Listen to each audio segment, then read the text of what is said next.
E foi dia 8 de março. Quem se lembra? Quem estava dia 8 de março, né? Lá no Piratininga, nós estávamos lá no hotel ainda. E lá, na época, a irmã Lorena me convidou para fazer a ministração do encontro de mulheres. E ali foi um desafio do Senhor para a minha vida. E eu disse sim, que foi o ano do sim, né? E aí eu falei, Senhor, vai na frente. Com muito medo, com muito receio, porque é tudo muito diferente você falar aqui na frente. De fato, a gente perde tudo que é carnal e vai no Espírito. Então, que hoje o Senhor possa derramar também no coração de vocês aquilo que Ele derramou no meu coração esses dias, através dessa palavra, amém? Cadê as mulheres dessa noite? Cadê as mulheres? Homens, olhem para essas mulheres e falem o quão preciosas elas são. Mulheres, olhem umas para outras e falem, você é preciosa no Senhor. Você é a filha amada de Deus. Amém, gente? Quem tem essa certeza? Amém, eu também tenho. Glória a Deus por isso. E aí, quando o pastor Vitor me chamou, ele é uma bênção, viu, gente? Ele faz uns convites meio assim, amiga, é dia das mulheres, né? Uma mulher podia pregar. Aí eu, amigo, vamos pensar quem? Né? E aí eu falei para ele, amém, não, vamos lá. Só que eu não tinha me atentado que era o culto de Santa Ceia. E eu falei, o culto de ceia. Aí na hora já dá aquele nervoso, né? Porque o culto, que infelizmente é o que mais enche a igreja, né? Mas Deus vai estar comigo aqui. Se eu errar, vocês me perdoem e vamos seguir, tá bom? Vocês dão glória, aleluia aí, tá tudo certo. Bom, esse ano eu sempre faço algumas metas durante o ano. E esse ano, ano passado, foi mergulhar no profundo de Deus. E esse ano foi estudar mais a palavra. Eu falei, entendi que eu preciso estar ali aos pés do Senhor, mas eu preciso entender também quem Ele é. E aí, nesses devocionais da vida, Deus me deu uma palavra que, por incrível que pareça, a palavra tem a data do meu aniversário, 12/2.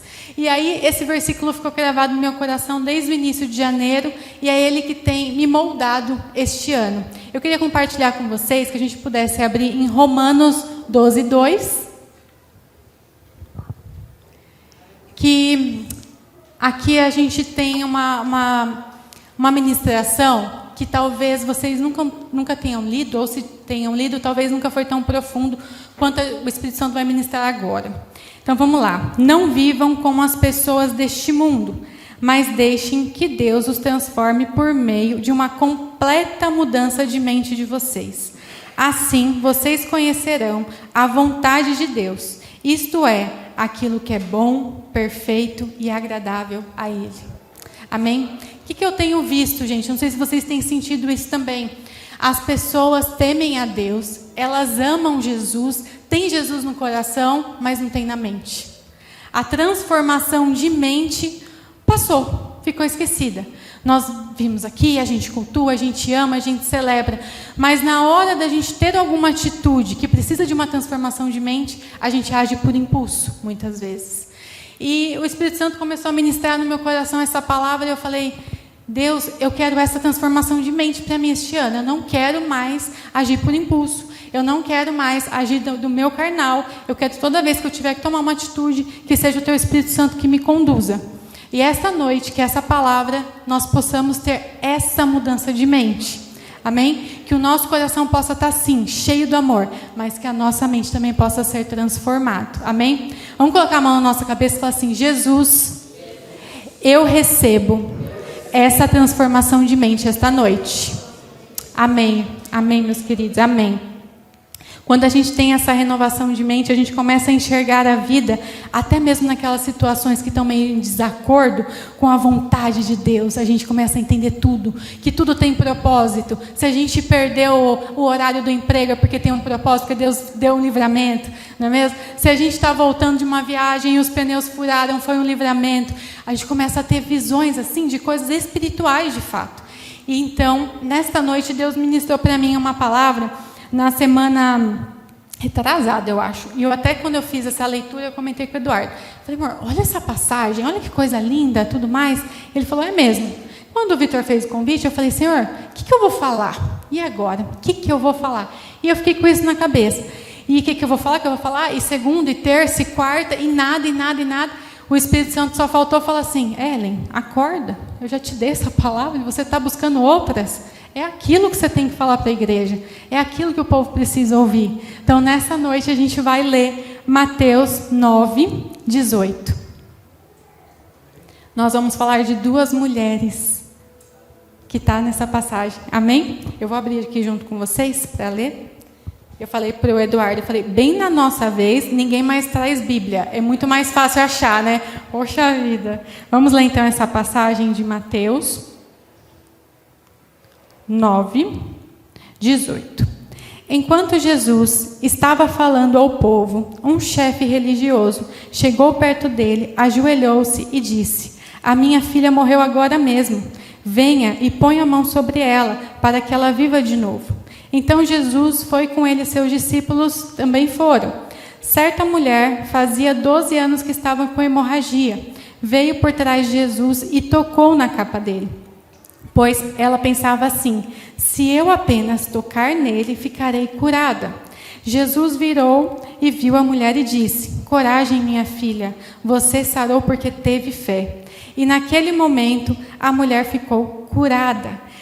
Depois Jesus foi para a casa do chefe religioso e quando viu que tocavam músicas fúnebres, viu a multidão numa confusão geral e disse: saiam todos daqui, a menina não morreu, ela está dormindo. Então começaram a caçoar dele. Logo que a multidão saiu, Jesus entrou no quarto que a menina estava, pegou na mão dela e ela se levantou. E a notícia a respeito disso se espalhou por toda aquela região. Amém? Aqui nós vemos uma questão muito engraçada, que nós como mulheres, acredito que os homens também sofram, mas eu me coloco mais na característica de mulher, porque é o que eu sou. É o que a gente sofre muito, a questão do tempo. A gente fala: Senhor, não vai acontecer comigo? Senhor, mas e agora? Eu queria para ontem. E aqui a gente vê que Jesus deixa muito claro que tempo é muito relativo para cada um. O tempo, ele pode ser muito para um e pouco para outro. Imagina só, ali estava uma menina que tinha apenas 12 anos e ela estava morta. 12 anos é pouco para uma vida, não é, amados? Vamos ser bem sinceros, viver apenas 12 anos. Mas logo em seguida, Jesus cura uma mulher que está há 12 anos sofrendo de uma hemorragia. Não é muito? Olha como é muito relativo. A gente vê ali uma pessoa que 12 anos sofrendo com uma dor, 12 anos isolada, 12 anos em busca de médicos, 12 anos sofrendo sozinha, mas ela estava ali com fé, esperançosa, que ela ouviu falar de um mestre que curava. Quem aqui já sofreu por uma espera? Sejam bem sinceros, né? A gente fica angustiado, parece que o tempo não passa, parece que nada acontece, parece que as coisas ao redor todo mundo está conquistando e a gente não. E a gente fica: Jesus, por que comigo não? O que está acontecendo? E a gente vai entender tudo isso nessa passagem. E aí no meio do caminho, vou beber uma água aqui. O ar-condicionado seca aqui a garganta. E no meio do caminho, o que acontece mais improvável ainda. Imagine só vocês, irmãos. Muitos aqui não têm filhos, mas alguém que você ama morre, ou está passando por uma dor. Vamos colocar uma dor. Está passando por uma dor e você conhece alguém que pode ajudá-lo nessa dor. E aí você fala assim, vamos falar com o Vitor. Vitor, me ajuda, porque está passando dor lá e eu sei que você consegue curar. Vamos lá comigo? O Vitor falou: opa, vamos lá, eu vou com você. Aí o Vitor está no meio do caminho e ele fala: pera, alguém me tocou. Ô, gente, imagina esse pai. E eu estava pensando, eu falava assim: Jesus, levanta, vamos, ninguém tocou o senhor não. Olha, a multidão, está todo mundo aqui. Vamos, você tem que curar a minha filha. Vamos falar a verdade, é o senso de urgência.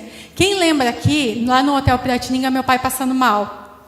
Deu um piripaque nele lá, todo mundo, né, desesperado. Foi ou não foi? Quando a gente chegou no UPA, aquele senso de urgência, minha mãe: põe o Roberto na maca, pelo amor de Deus, dá injeção, não sei o quê, alivia a dor, alguém alivia a dor. É o senso de urgência. A gente quer agir, a gente só quer que alguém tire aquilo da gente, a gente só quer ver aquele imediatismo naquele momento. Imagina esse pai esperando. Jesus parou para fazer um milagre no meio do caminho. No meio da cura acontecem milagres. Gente, pega isso, no meio da tua cura está acontecendo milagres e você não está vendo. Glória a Deus por isso. E aí, pensa aqui, eu trabalhei uma época em colégio. Trabalhar com criança é um desafio. Eu acho que por ali que eu tive muito da minha paciência. Acho que Jesus ministrou ali a paciência. Uma certa vez, um menino estava jogando futebol. Ele tinha uns 13 anos, assim, jogando futebol. Numa batida lá com o amigo, eles se bateram e esse dedo dele aqui veio parar para trás. Os amigos da medicina aí, tá tudo bem, né? Vocês gostam de ver isso aí. Eu não. Quando ele veio lá na parte administrativa com esse dedo virado para trás, todo mundo entrou no desespero. Nós tínhamos o seguro aluno, e aí a coordenadora falou: pelo amor de Deus, liga. E ela não conseguia digitar o número, ela começava a tremer, e ela, liga, precisa levar esse menino para o médico logo. E eu falei assim: calma. Eu não estava calma, gente, mas na hora eu falei: calma, tá tudo bem, deixa que eu ligo para lá, eu vou abrir no chamado, você vai levando o menino para o hospital. Calma, tá tudo bem. E o menino, até que ele estava pleno, mas estava todo mundo angustiado com a situação. Gente, na calma ali, o menino foi atendido e tudo deu certo. Teve que fazer cirurgia, engessou, enfim, deu tudo certo. Mas a gente só quer agir pelo imediatismo. A gente só quer que aconteça logo aquelas coisas, né? É desesperador, é angustiante quando a gente está à espera. E parece que Jesus para ali para fazer a cura da mulher da hemorragia. Parece que foi um atraso, mas foi só demonstração de que Ele é o dono do tempo, de que Ele faz na hora dEle, no tempo dEle e com quem Ele quer. Amém? Para Jesus, ninguém é atraso. Para Jesus, a sua vida não é um atraso. Amém, gente? E aqui tem outra conotação nessa passagem, que quando eu li e eu comecei a observar os detalhes dela, se a gente percebe, lá no primeiro contexto da menina, o pai vai até Jesus, o adora. Olha só, ele não sai pedindo, ele reverencia Jesus e fala: Jesus, a minha filha morreu, eu preciso que você faça alguma coisa. Ou seja, alguém intercedeu por aquela menina. Lá na mulher já não, ela teve que agir, ela teve que ir e tocar nas vestes do Senhor para que ela fosse curada. Entendam bem aqui essa importância. Primeiro, o pai foi até lá. A importância da gente ter alguém intercedendo por nós. Quantas vezes a gente está acamado, né, por sentimentos, acamado por fraqueza espiritual, acamado também por dor física. E são os nossos irmãos aqui que oram, que intercedem por nós, que levanta mesmo um exército para que Jesus vá no nosso quarto ali e nos acorde para a vida. É ou não é, gente? Vamos ser bem sinceros. Tem vezes que a gente não quer nem orar. E se nós não temos pessoas e amigos espirituais, para que quando a gente estiver nesses dias, ter alguém para interceder por nós e para que Jesus vá até nós, nós temos que rever as nossas amizades. Nós temos que rever o nosso ambiente que nós estamos pisando. Eu falo isso por experiência própria, porque eu sou uma pessoa de poucos amigos. E amigos de fé, inclusive, né? E esses poucos amigos, com o passar dos anos, vocês vão observar, jovens, que eles vão chegando a contar numa mão daqui a pouco. Mas Jesus vem incluindo, que são amigos deles. E aí, um belo dia, eu cheguei do culto e eu não estava num dia muito bom. Falei: Jesus, hoje não está bom, né? Isso faz um tempo já. Naquele mesmo momento, meu WhatsApp apitou. E uma amiga minha mandou uma oração. E ela falou: Jesus mandou eu te mandar. E ela mandou uma oração. Eu falei: esse é o meu Jesus que eu sirvo. Ele cuida dos nossos detalhes. Ele envia as pessoas até nós. E para daí ele chegar no nosso quarto e falar: levanta, você só dorme. Vamos, as coisas estão acontecendo. Mas, por outro lado, meus amigos, a gente precisa ter o agir, a atitude de ver Jesus passando e falando: eu também quero tocar, eu também quero esse milagre para a minha vida, eu também quero ser revestida desse Espírito Santo, eu quero esse mover, eu quero essa mudança de mente, eu quero esse milagre na minha vida. Amém? Quem quer, gente, esse milagre? Jesus, ele se importa com aqueles que estão dentro de casa, mas ele também vê o que está na multidão. Amém? Aqui nós vemos dois tipos de fé. Nós temos o pai, que vai até Jesus, o adora, se ajoelha e pede pela sua filha. Essa passagem, ela também tem no livro de Marcos e Lucas, com mais detalhes. Eu li o Mateus, ele unificou tudo ali para ficar mais simples. Mas em Lucas, fala que a menina era filha única. Imagina para um pai perder a sua filha única naquele momento. A fé que esse homem teve, ele era um líder religioso, ele guardou todo o ego, Porque imagina um líder religioso falar assim, eu não estou conseguindo salvar a minha filha, e agora? A gente fica pensando nessas coisas, né? O que passou na cabeça desse homem? Imagina só ele ter que ir até atrás de outra pessoa. Imagine aqui, você que sabe como cura algo, mas você fala assim, está fora da minha capacidade, eu vou ter que ir atrás de outra pessoa. E Jesus é essa pessoa, Jesus é esse Deus que cura. E aí ele entende e ele vai até lá com muita fé. E ele pede, porque ele sabe, porque ele já tinha ouvido falar dos milagres que Jesus estava fazendo. Porque se você ler Mateus até mesmo antes, tem muitos milagres nesse momento que Jesus está passando e fazendo. E aí a mulher já foi ali ao contrário. Ela se aproxima escondida, toca nas vestes, mas acredita no silêncio dela. A fé estava ali dentro. Ela acredita que tudo ali do pensamento dela ia acontecer, até mesmo porque naquela época a mulher que sofria de hemorragia não podia nem estar no meio do povo. Então ela já estava ali, vamos dizer assim, errada, né? E ali eu pensando nisso tudo, imagina vocês, mulheres, nós sabemos como que é o nosso período do mês. Não é fácil. Não é fácil. A gente sabe que nós temos dores, dores no corpo. Aí Deus me deu um marido que é extremamente toque físico e ele vem querendo abraçar e eu não quero abraço e eu fico para lá. Porque a gente fica chata, né? Os hormônios é uma mistura, enfim. Agora imagina você passando por isso 12 anos. Sem os produtos de higiene que nós temos hoje. Sem a possibilidade de ir lá e tomar um banho quando você quiser, trocar de roupa quando você quiser. Eu fico pensando, essa mulher depois que ela recebeu a cura, as mulheres vão me entender agora perfeitamente. Quando ela recebeu a cura, eu acho que ela falou assim, agora eu vou usar aquela calça branca. Ela não é, agora eu vou usar aquele vestido clarinho, porque nada mais me segura. Não é? Porque a mudança de estação, ela muda, ela tem um milagre genuíno ali de Deus. E ela fala assim, agora eu vou viver uma vida diferente. Eu não sou mais aquela que vai andando maltrapilho entre os cantos. Jesus me renovou por completo. Ele ouve o clamor, mas ele também sente o toque em silêncio. Não se esqueçam disso, minhas amigas, meus amigos. E Deus quer levantar homens e mulheres que se posicionem nesse tempo para clamar ou para tocar. Pessoas que não estejam preocupadas com reconhecimento humano, nem com olhares humanos, mas sim o olhar de Jesus. Somente a aprovação dele nos preenche, nos satisfaz e nos traz cura. Somente ele vai trazer cura e satisfação completa para a tua alma. Não tem dinheiro, não tem cargo, não tem posição, não tem, meus amigos, minhas amigas. É só Jesus, é só Jesus. E aqui, que é engraçado, quando a gente vê alguém passando uma situação triste, não sei se já aconteceu isso com vocês, mas quando a gente, ou até mesmo a gente, quando a gente passa por uma situação triste, a gente fica pensando assim, Senhor, por que eu? Por que comigo? Por que com ela? Aí a gente olha a irmã e fala assim, é uma irmã correta, ela é boa, mas por que com ela? E eu já me questionei muitas vezes isso. Senhor, por que comigo? Mas eu, Senhor? E aí logo o Espírito Santo vem e sussurra no meu ouvido e fala assim, por que não com você? E aí você se quebranta, você fala assim, é verdade, Senhor, é verdade.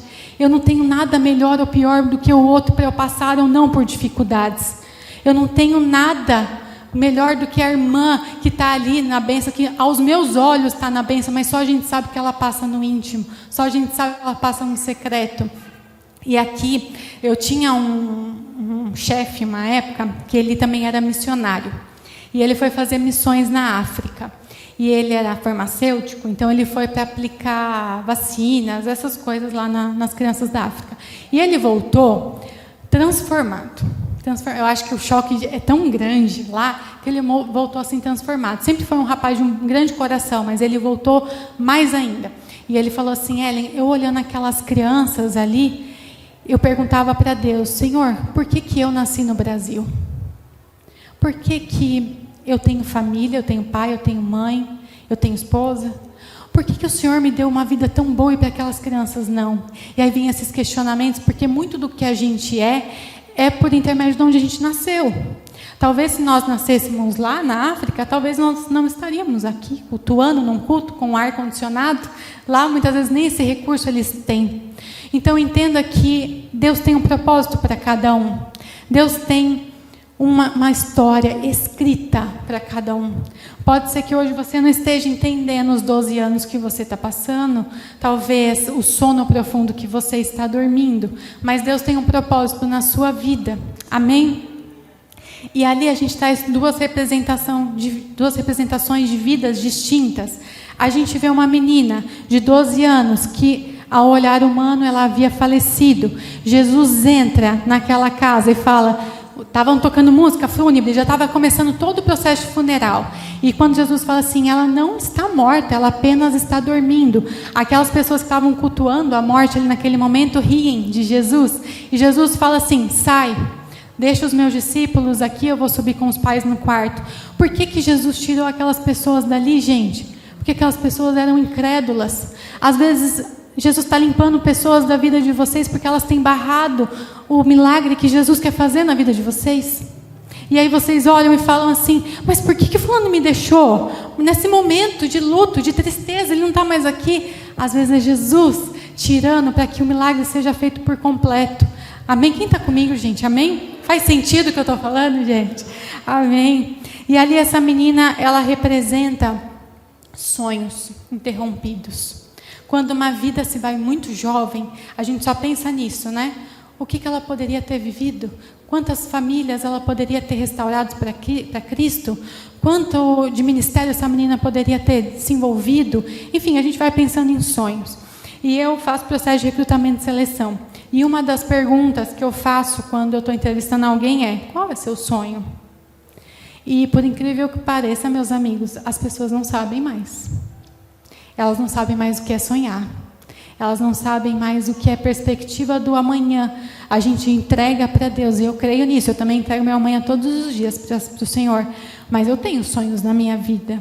Eu tenho sonhos espirituais, eu tenho sonhos materiais. Eu tenho sonhos para a minha vida. E aí hoje nós vamos aqui ceiar. Hoje é um culto de ceia. E uma das coisas que Jesus fala, examine-se o homem.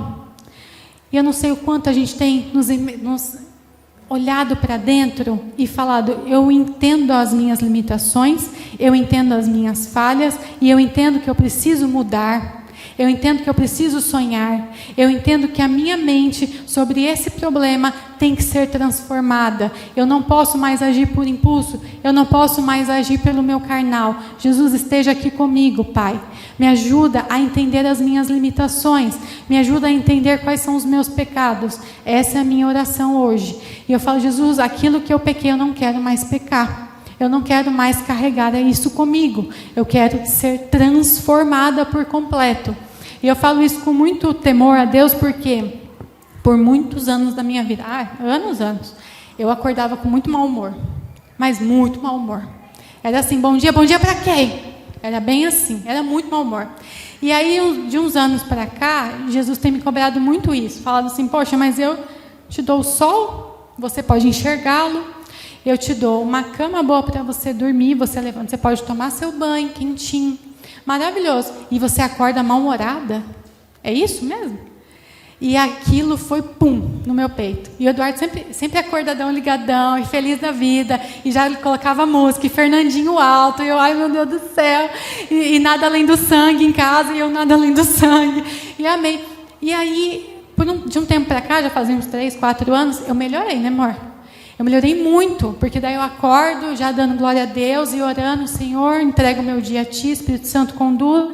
Eu melhorei muito. E aí, para fechar o pacote, Jesus me deu uma cachorrinha que acorda mais feliz que ele. E aí eu tenho que acordar mais feliz, porque é a cachorrinha. Não tem como você ficar bravo com o cachorro. Aí você já brinca com ela ali, você já vai fazendo suas coisas e toca um louvor e vamos começar o nosso dia. Só que essa semana eu briguei com ele de manhã.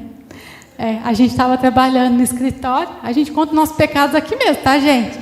Eu estava trabalhando no escritório e eu contei alguma coisa para ele, falei assim, o contador, nananã. Falei alguma coisa, só que eu falei olhando para o computador, tá? E ele estava aqui do meu lado, ele não ouviu.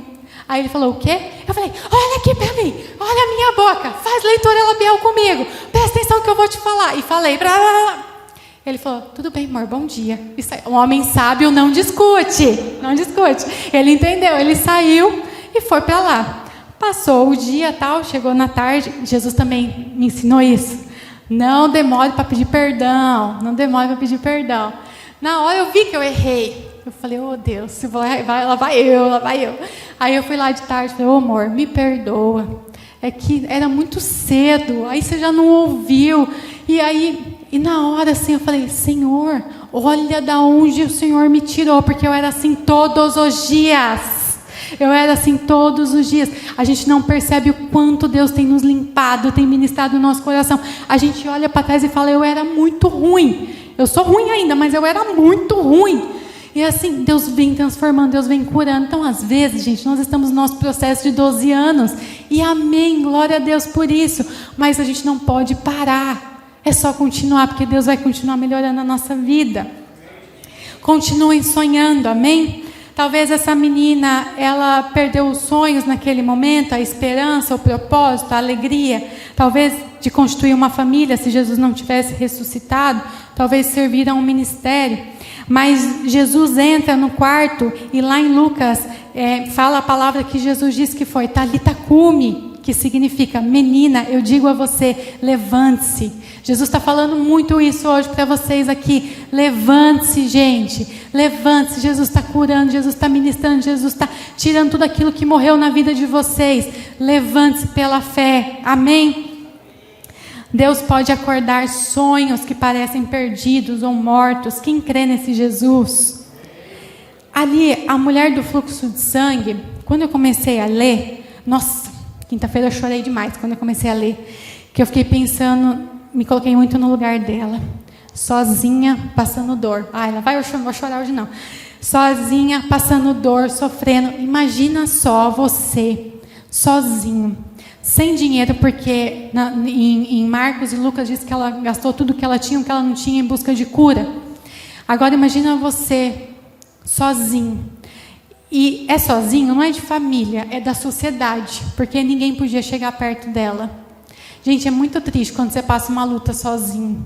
É muito triste quando você olha e não vê ninguém.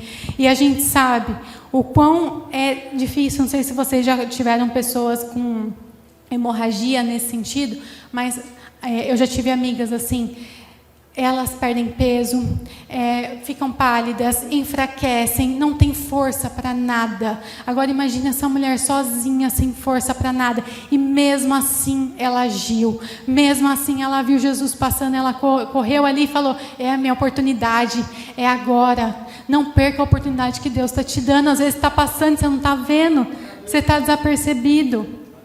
Essa mulher, ela carregava, ela representa que dores. Talvez você está carregando dores há 12 anos, 10, 20, 30. E é hoje que Jesus vai te libertar dessa dor. Talvez a dor da rejeição. Talvez você foi rejeitada no passado. Talvez a dor da vergonha. Vergonha do que eu sou. Vergonha porque, ai meu Deus, eu não posso me agir assim, as pessoas não aceitam. Vergonha. Talvez uma enfermidade de fato, uma dor física. Talvez a dor da solidão, de se sentir muito sozinho. E eu te digo uma coisa nessa noite, você nunca está sozinho. Jesus sempre está com você, olhando tudo. A dor da exclusão. Quem já foi excluído sabe como é difícil. Às vezes em meio, até mesmo do time de futebol, né, Vitor, como você comentou semana passada, mas eu sou o último, ninguém me escolheu. Eu era o último, porque eu sempre fui ruim de esporte. Mas, gente, eu vou ficar por último. E está tudo bem, porque Jesus está com você. A dor do fracasso financeiro. Já pensou? Perder tudo. A sociedade já não te valoriza.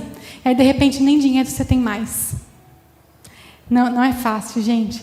Ela vivia impura segundo a lei da sociedade.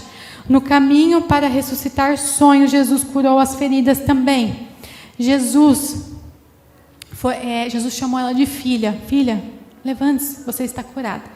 E ela foi a única mulher que Jesus chama de filha. Olha que coisa mais tremenda. Essa mulher não era vista pela sociedade. E Jesus incluiu ela na família de Deus. Filha, levanta. Eu sou teu pai, eu vou cuidar de você. Você agora é da minha família. Quem aqui é adotado por Jesus? Amém. Glória a Deus por isso. Nós somos todos irmãos, glória a Deus. O reino não é para quem chega primeiro, e nem para os que são mais velozes, mas para os que respeitam o tempo e a estação do seu processo. Meus amigos, quando a gente muda de estação, quando nós viemos para cá, foi uma mudança de estação, até de clima, inclusive. Quando a gente muda de estação, a gente quer mudar tudo na nossa vida, é ou não é? Quando eu vim para cá, a minha mudança estava vindo com um caminhão, e eu vim só com uma mochilinha e uma malinha de 10 quilos, que é o que o avião permite. E na minha mochilinha, a minha preocupação era a minha coleção do Toy Store. Aí eu falei, eu levo roupa ou minha coleção? Eu falei, a coleção, porque se perder na mudança, né, ninguém vai perder minha coleção, não. Mas eu falei, vou levar só uma mudinha de roupa, é o que eu vou levar. Quando eu cheguei aqui, logo na primeira semana me chamaram para uma entrevista. Aí eu falei assim, eita que eu não tenho roupa para entrevista. Porque eu vim trabalhando home office. Home office ninguém está me vendo, né? Aí eu falei para o Eduardo, amor, vamos ter que comprar roupa. Ai, que chato, né, gente? Vamos ter que comprar roupa. Aí fomos para uma loja rapidinho e eu escolhi aquela roupa. Daí eu fiquei pensando que foi uma mudança de estação, porque era um cargo diferente, pessoas diferentes, um lugar diferente. As roupas que eu tinha já não me vestia mais. E isso eu falo com muito temor, porque essas mudanças de estação na vida de uma mulher acontece ano a ano. Eu falo isso porque eu trabalho também com relação à imagem de mulheres, e eu falo para elas, vocês estão vestindo roupa de menina. Vocês estão se vestindo ainda como uma menina. Cuidado! Nós não somos mais meninas. E eu falo isso por mim. Quantas e quantas vezes o Eduardo falou assim, amor, essa roupa tem 10 anos, troca, doa. Aquele apego emocional, sabe? Na blusinha, estampadinha, não sei o quê. Eu falei, é verdade, eu tenho que me livrar, porque senão o novo não vem. Minhas amigas, reparem no guarda-roupa de vocês. Com muito temor, reparem. Vocês falam assim, meu Deus, isso aqui está um guarda-roupa de adolescente. E o meu estava mesmo. Então, assim, às vezes a gente tem que ser transformada pelo Espírito Santo. E eu sei que o Espírito Santo vai mudando. Tem roupa hoje que eu não consigo mais vestir. E está tudo bem. É o processo de estação, é a mudança. Aquilo que a gente vestia não nos veste mais. Aquilo incomoda. Você não quer nem mais olhar. Você fala, isso aqui não compactua mais a identidade que Deus me deu. Não compactua mais a identidade que Deus me deu. Amém? Vamos continuar aqui então. E aí, só para confirmar essa questão de tempo, abre para mim Eclesiastes. Vamos abrir Eclesiastes 3:1.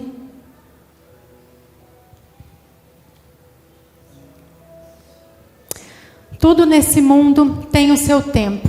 Cada coisa tem a sua ocasião. Aqui é só a confirmação daquilo que nós estamos falando. Talvez você esteja querendo viver um tempo que não é para você. Talvez você esteja passando por um tempo que é para você e que Jesus quer te ensinar algo. E aí você fala assim, mas Ellen, eu tenho que ficar aprendendo tudo na luta? É tudo na disciplina? Sim. Jesus nos ensina e Ele fala com você no deserto. Ele foi para o deserto. Quem somos nós, né? Então, é nesse momento que Jesus vai te disciplinar. Aí você me pergunta, mas quantos cursinhos eu estou inscrita nesse aprendizado? Eu não sei também. Eu já estou, acho que, mestrada já nesses cursinhos.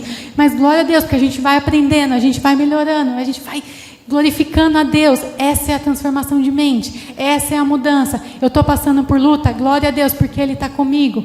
Eu estou fraca, glória a Deus, porque quando eu estou fraca, forte Ele é na minha vida. Amém? Glória a Deus. Respeite cada estação do seu processo, vencendo as exigências da expectativa ao seu redor. Talvez você veja pessoas ao seu redor sendo curado e você não. Pois nesse momento não deixe de celebrar a conquista do seu irmão. E pense, eles já estão prontos e eu estou no processo. É esse pensamento que nós temos que ter. Quantas vezes a gente vê o irmão conquistando aquilo que talvez nós estamos orando e você não é capaz de abençoar a vida desse irmão. Você não é capaz de abençoar e falar assim, irmão, glória a Deus que você mudou de emprego. Deus abençoe sua vida. Glória a Deus que você está no ministério novo. Glória a Deus que você está aqui conosco, congregando. Gente, celebre a vitória dos seus irmãos. Celebre a vitória da sua família. Isso é o coração generoso que a gente tanto tem falado, né, Vitor? Glória a Deus por isso. Aqui nós vemos duas histórias com o mesmo Jesus. A menina tinha 12 anos de vida. A mulher tinha 12 anos de sofrimento. Não existe coincidência para Jesus, tá? Aqui realmente Ele queria ministrar algo na nossa vida com relação ao tempo. A menina, ela era cercada pela família. A mulher, ela era isolada. A menina, ela era protegida pelos pais, muito amada. A mulher era rejeitada pela sociedade. A filha era filha de um líder religioso. A mulher era impura, ninguém nem chegava perto dela.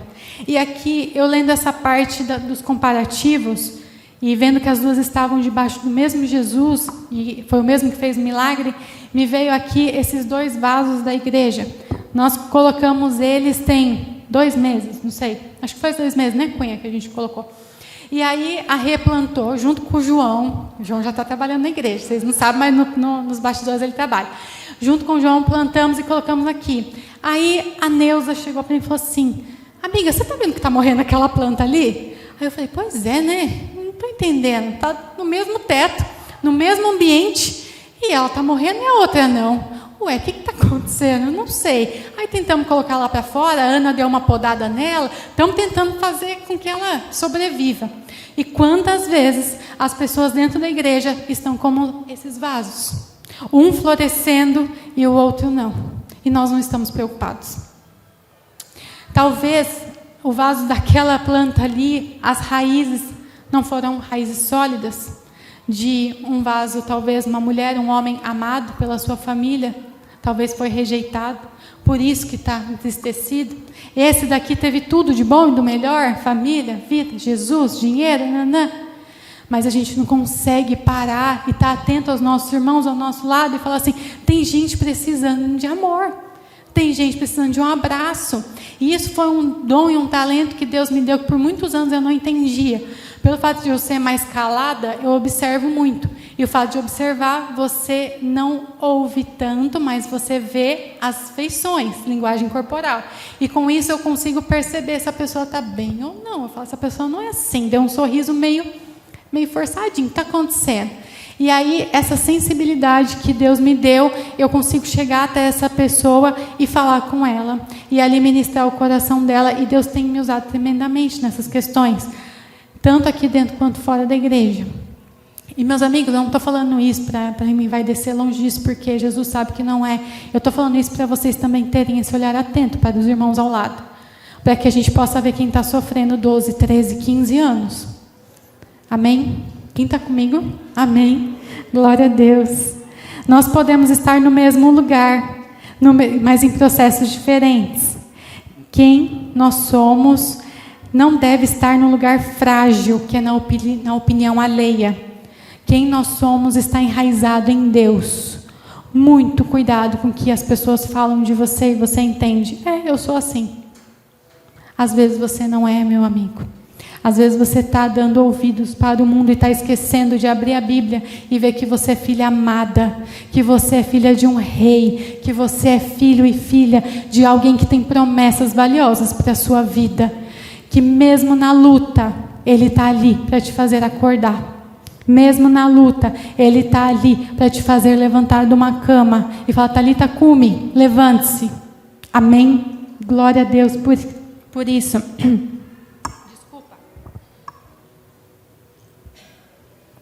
O ar-condicionado, gente.